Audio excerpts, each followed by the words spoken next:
That's it.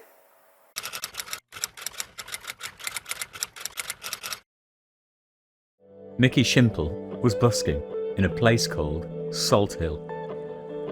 He chose a place to busk that was pleasing to the eye, and then started to improvise music that he hoped was pleasing to the ear.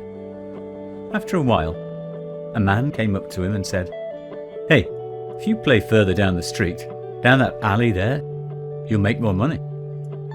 Michi thought about it for a moment, and then answered, "But then I wouldn't have the view." It made him think. Next thing he knew, he was playing to an empty sea in Connemara. For the view, for the atmosphere, for the experience of being in the middle of a beautiful place, and therefore able to take it in and respond to it musically. It came to him that there are all sorts of ways to get paid in the world, and it didn't have to be money in his hat. So, he started to go to a variety of different locations, and when he found one that took his breath away a bit, would set up with some battery-operated equipment and a loop pedal and play in response. His audience was the natural world, the woods, cliffs, oceans, and mountains. Inhale. Snow, rain, and sunshine.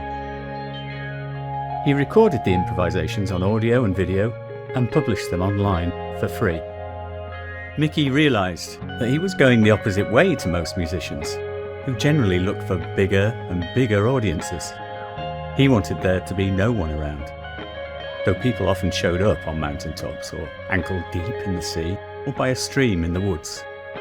They'd often sit and listen, astonished to find a musician performing in what was usually a remote location.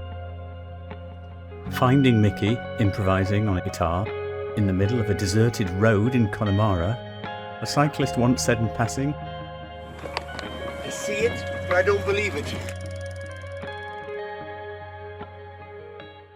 To those who sat and listened or strayed into the video, he would give the future number of the performance they had listened to download. Soon, the numbers grew pretty big. At first, he published an album of songs made in amazing places a month. Then, it was an album a week. In 2023, he was publishing an album a day. He didn't do any of it to get into the Guinness Book of Records, but that's what happened. When asked about the incredible productivity of his work, he says only, "Perfectionism is the handbrake of creativity.